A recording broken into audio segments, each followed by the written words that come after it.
Well, good morning. I'm going live now. It's about 1 minute till 4 a.m. on the left coast. And this is going to be called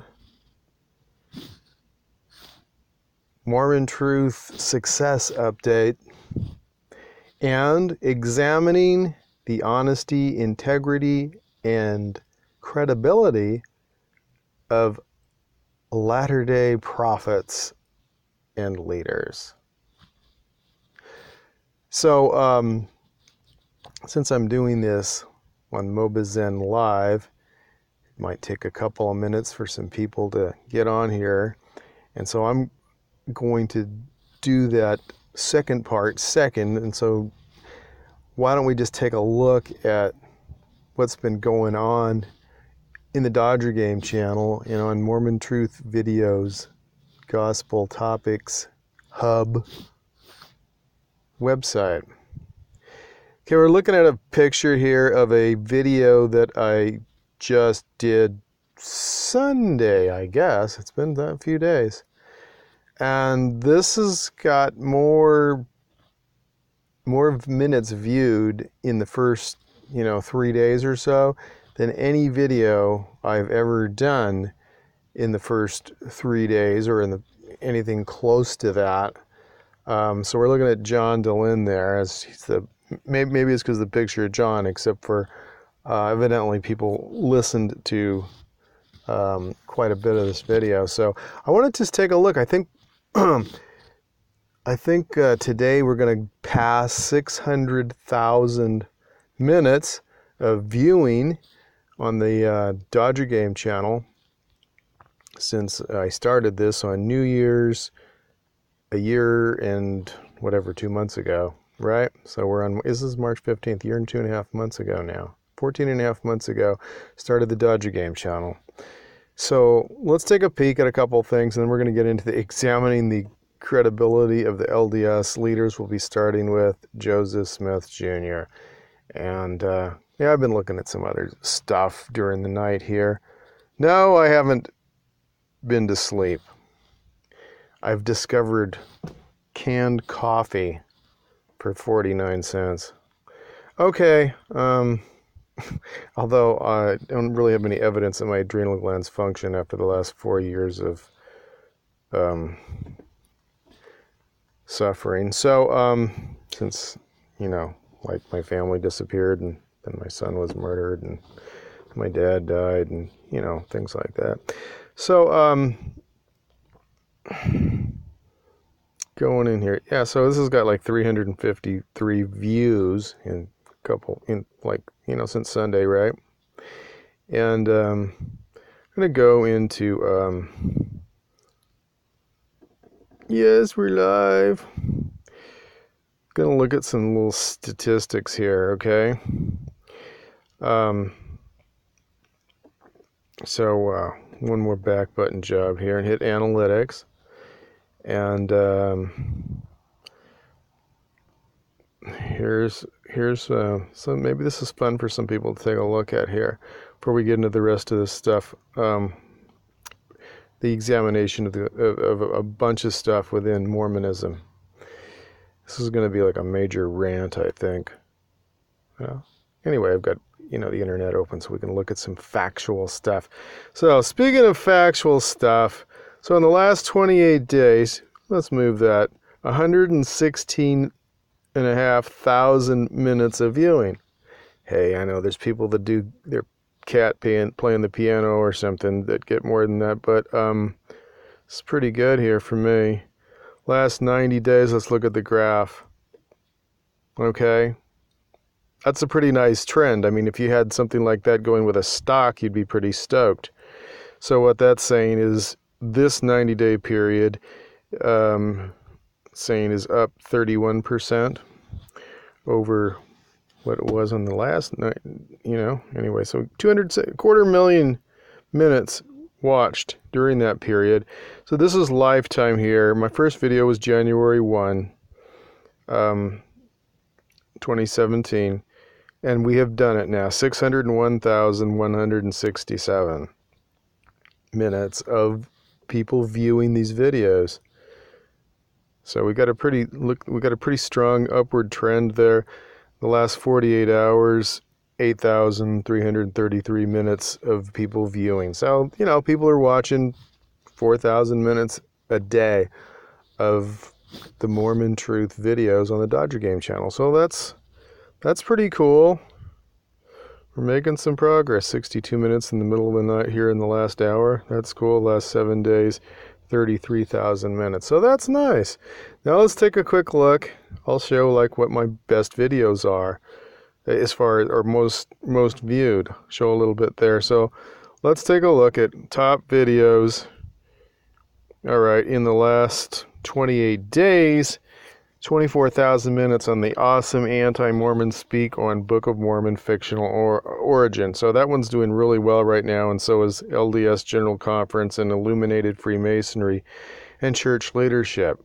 12,000 minutes, and that one's old, and that's the first one I did on that subject. It's been redone, and the other ones are better than that, but evidently, Google is putting it somewhere and people are watching it, so I need to put something in there that says, hey, go to the newer one, will you? It's better. So look at here, number 3 in the last 28 days.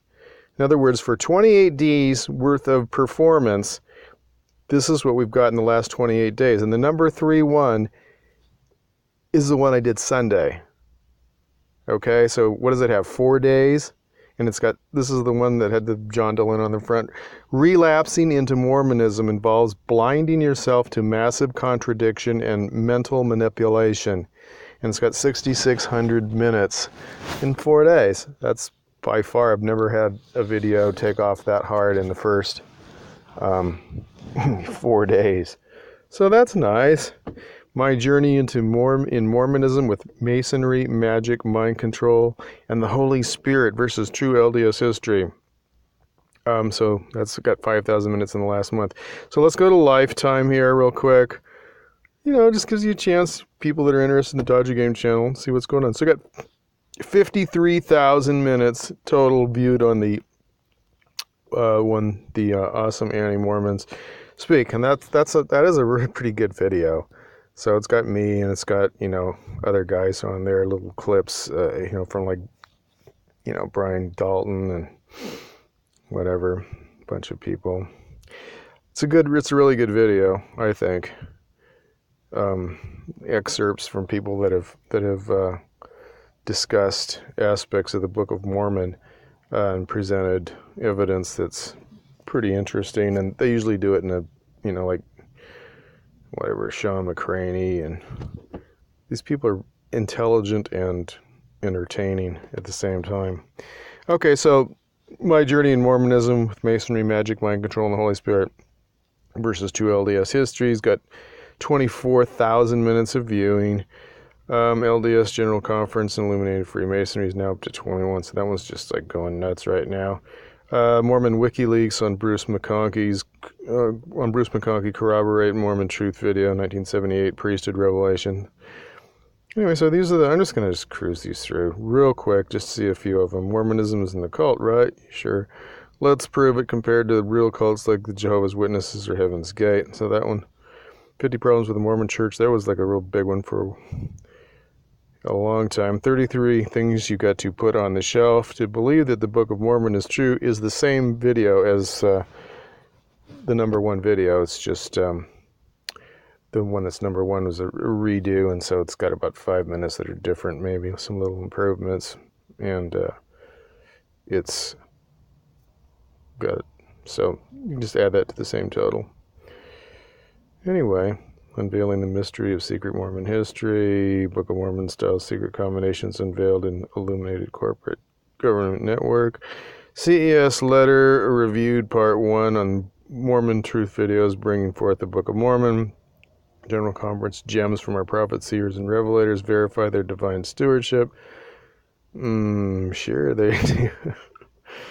Book of Abraham, An Extravaganza of Anachronisms and False Histories, Self on the Shelf, Busting Mormon Mind Control, Deceptive Apologetics, Information Filtering, Relapsing into Mormonism. So, my gosh, that thing is what is it, top 15 already or something. 1, 2, 3, 4, 5, 6, 7, 8, 9, 10, 11, 12, 13, 14, 15.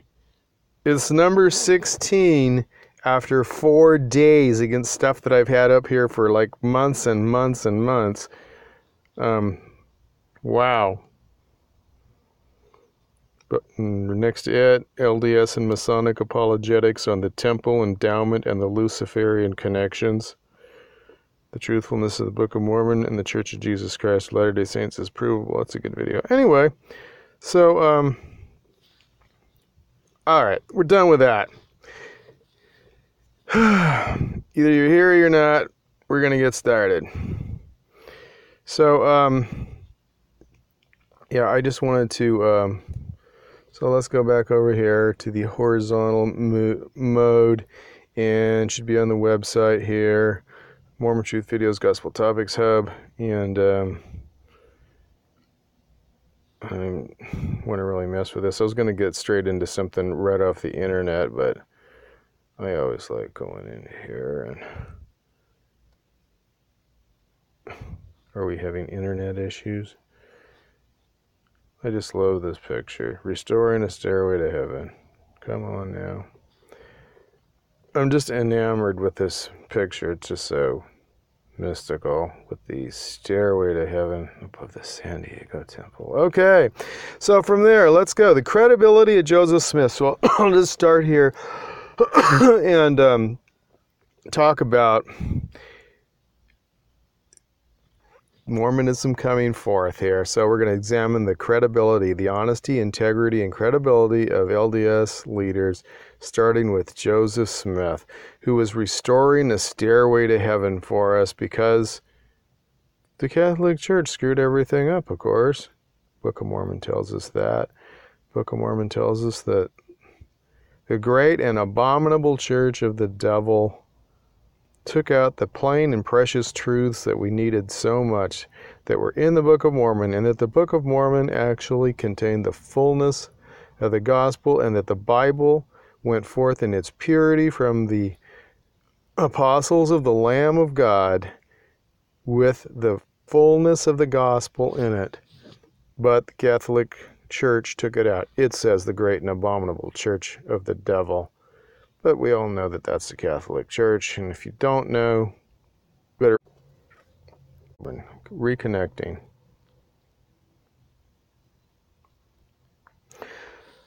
Once again, Joseph Smith is this lovely rock here, which we see pictured on LDS.org. The rock that Joseph Smith used as a as the magician's apprentice, basically, as a young magician, searching for treasure in the hills and so forth, and the area usually somewhat close to where he lived, except for when he went to, the area where Josiah Stoll was living, and was working there as a seer, a scryer, a seer, a fortune teller. Well, his mother and father, I guess they were fortune tellers. And he was using, instead of a crystal ball, he was using the nice portable unit called a seer stone. And this is a picture of the seer stone. Got some other pictures we can take a quick look at here. Okay, so Joseph Smith, the magician. And yes, they do say that on LDS.org, that he did use this same seer stone to practice, his... Okay, can we make this bigger? Thank you. Okay, got the front side and the back side. These are magical implements used, for people that are born under the sign of Jupiter to help bring, certain things that he wants, like power, money, power over women and all wealth and all that kind of stuff. This is a magical charm, basically. Magic charm, or close to that. And it's called a talisman, and it's witchcraft. And Joseph Smith used this. He was wearing it when he was actually killed. to be honest. So this is like something he had, it was part of his life. Oh, there's something about it here, actually. Photo of, you know what? I don't think I can deal with this stuff. Yeah, and then here is the Holy of Holies. No, I mean holiness to the Lord. Okay, come on, it's 4 a.m. Holiness to the Lord. Yes, that is the same that's inscribed on the temple. That's the name of this magical parchment here that he and Hiram and that they used. Hiram had this on his person when he was shot to death. He had this magic charm on him, or magic parchment. Okay, and they used this for various things. They weren't doing the treasure seeking anymore, I don't think, when they were in Nauvoo. They were doing other. Didn't tell you this in Sunday school, gospel doctrine class. Sorry,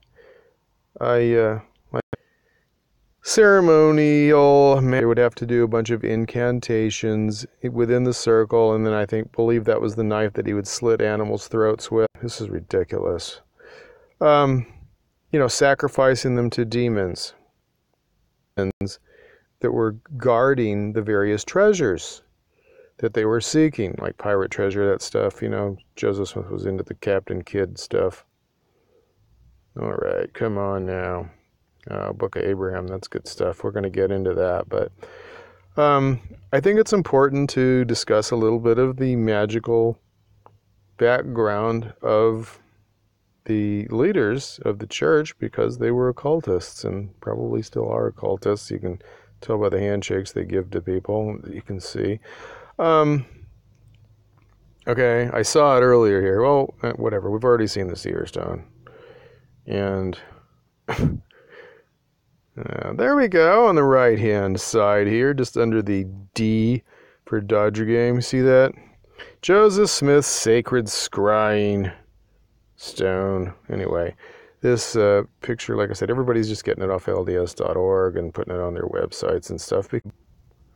People of Mormon, apparently, back in his day, by Emma and David Whitmer, but they decided that just didn't look really like the way they wanted to market the church anymore. They wanted to market it as Christian rather than magic. So they kind of ditched that in the history and, hid it in the First Presidency vault, and Joseph Fielding Smith, he was a church historian and he denied it. So I got a video that touches on that too. Here's some more seer stone stuff. Let's look at this. Yeah. So look, he's got his, how you got like a cell phone stone case? Isn't that pretty handy on the right-hand side? A little holder for your seer stone.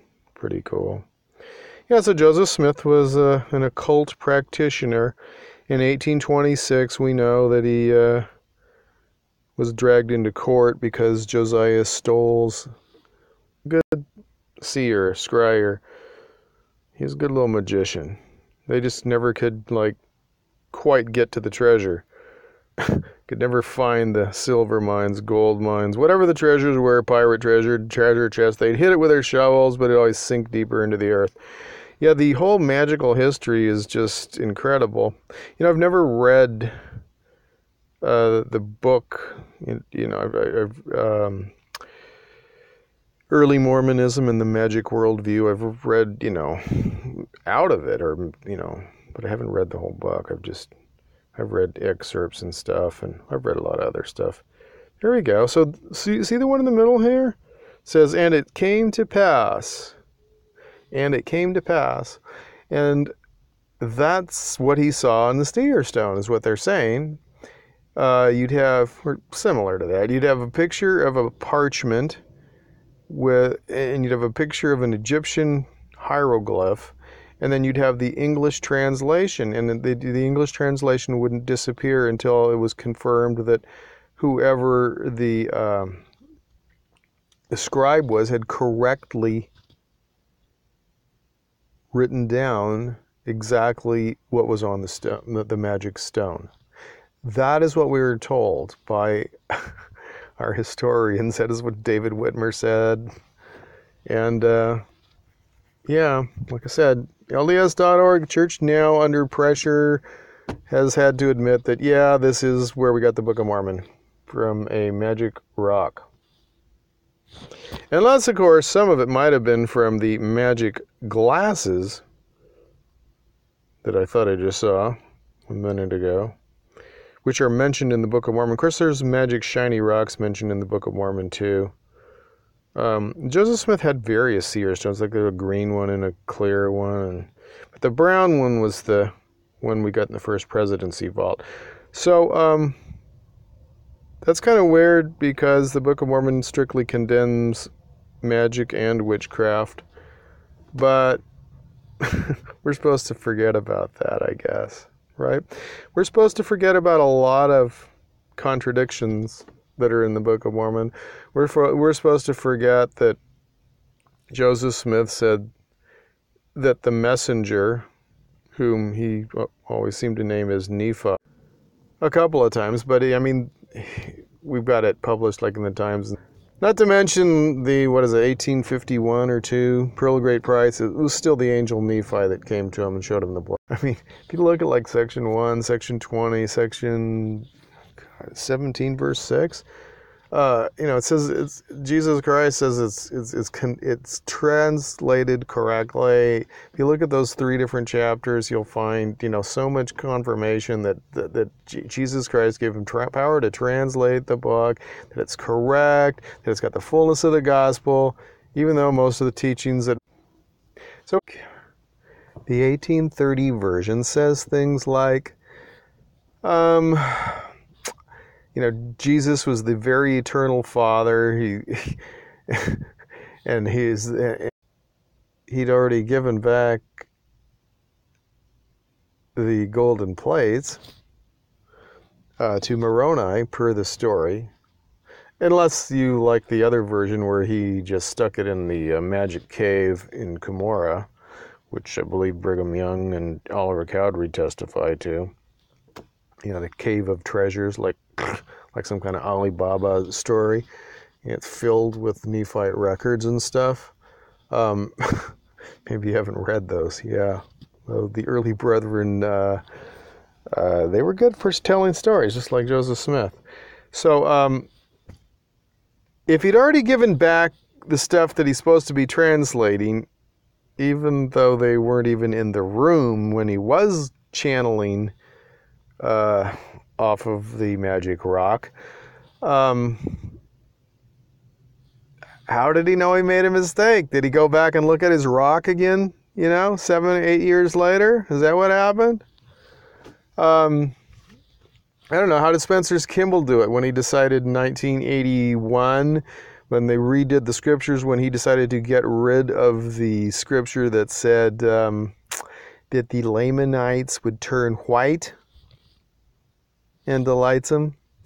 Not long after the Book of Mormon was published and the gospel came forth, and he had been saying how, the children in the Indian placement program were 3 shades whiter or lighter than their brethren on the Indian reservations, like from the same families and all this stuff, because they were getting whiter because they were in the Indian placement program and hanging out with nice Mormon families, and learning the gospel, so they were getting whiter, and he was over that as an apostle. That was he was Mr. Indian placement program dude as an apostle. And then he got rid of that verse, so maybe he got the rock out and said, "Oh, precious rock, please tell me if this verse is not true, and I should change it to say they will become pure and delightsome, because they're really not turning white, and no one's believing me anymore." And the rock just told him, "You're right, Joseph Smith was like, looking at it cross-eyed. He was just so tired, because he'd been translating so hard that he screwed that one up. And for some reason, Jesus was so tired that he just didn't worry about not changing the words on the rock unless they had them down correctly. They just violated their own rules." So, I think that's pretty interesting. So we got the story that Joseph Smith went and got the plates, in the middle of the night with Emma dressed in black and all that kind of stuff at equinox. Well, I think we had a little disconnection there, so I'm not even quite sure if this is going to like automatically turn into one video or if this is going to turn into two videos because you know, it's all about high tech, right? So yeah, Joseph Smith runs with like plates that should have weighed like 200 pounds due to the dimensions and the atomic weight of gold. And he's running with 200-pound plates for 3 miles. God, too bad they didn't have the Olympics back then. He would have kicked butt, huh? And he like knocks out 3 armed assailants along the way at separate intervals. I wonder if Emma was like dragging, you know, waiting for him with a wagon, or I don't know. That story gets a little convoluted. But then it all gets convoluted. So Joseph Smith told his mom and his whole family all kinds of interesting stuff that was in the Book of Mormon before he ever even had the plates. And that, you know, the American Indians were descended from these Lamanites. You know, they were the source from which they sprang, which we used to have in the front of the Book of Mormon, that, you know, that they were the primary ancestors of the American Indians. But they changed that in 2006. So it's not true anymore because the DNA showed it wasn't true. So the Brethren decided to change that in 2006. That's interesting. Well, what the heck? Joseph Smith said that he translated the Book of Abraham and that it was written by the hand of Abraham, and now they say that's not true. So that means Joseph Smith was not telling the truth about that? Yeah, they concede it was not, you know, written by the hand of Abraham. That Joseph Smith just got inspired looking at these Egyptian funerary texts that have nothing at all to do with Abraham, and were not written anywhere near the time of Abraham, and they're about as related to Abraham as Playboy magazine. They have nothing to do with Abraham and were not written in his time. Even though they talk about the facsimiles, they reference them in chapter 1, and the facsimiles are dated, you know, pretty close to the time when, you know, the Jesus Christ story was about to be published. So they have nothing to do with Abraham or anything with Abrahamic religion either. But they do have something interesting in them that I want to show. They got a picture. Oh, there's the magic glasses. Now, these aren't real. These are just something somebody put together. They're just out of the story, but Joseph Smith said he had them, but, you know, the angel took them back. But the angel didn't take back his magic rock that he used for treasure hunting. It wasn't sacred enough, but everything that was written, you know, these magic glasses were too sacred, so the angel took them back. The angel Nephi that became the angel Moroni when Orson Pratt decided to edit that. To edit the story. Totally believable, right? You know, and then a few years later, in 1838, he decides that he had a vision where this, you know, God the Father and Jesus Christ were now separate beings, which is different than what was taught in the Book of Mormon, and that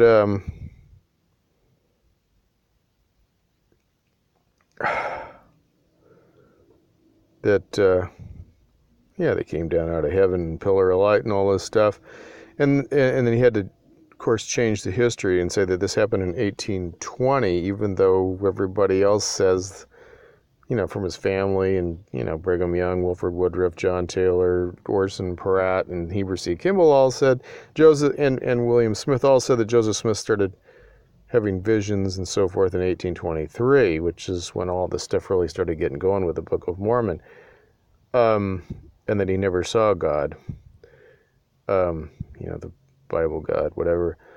Oh, I got that in other videos. So he also says that his family joined the Presbyterian Church before he had the first vision, which is kind of funny because they did that around the beginning of 1824 after Alvin died in late 1823, November. So he kind of screwed that one up too. So you want to talk about credibility? Yeah, we've got some problems. Joseph Smith told his wife, Emma, of course, that he would cleave unto her only and forsake all other women, like every other man does when he's getting married in a monogamous marriage. Yet we are told that Joseph Smith was commanded of God to take other wives, which, I guess, according to the church, included 11 other dudes' wives. Most of them, I think, were active in the church, and some of them were on missions when Joseph Smith informed their wives that they were to be his wives. So, even though LDS apologists like, Brian Hales try to tell us there's no way you can prove Joseph was having sex with these dudes' wives, he can't refute the fact that LDS doctrine would teach that they now belong to Joseph Smith in heaven, and those other dudes lost their wives while they're out serving missions. The prophet came and stole their wives for all eternity. So, which is worse? So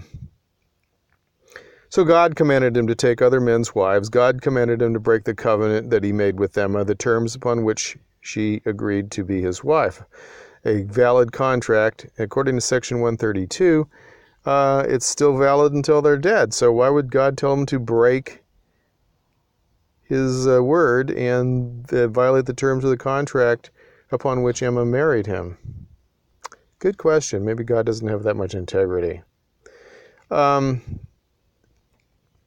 There he is finding the seer stone in the well.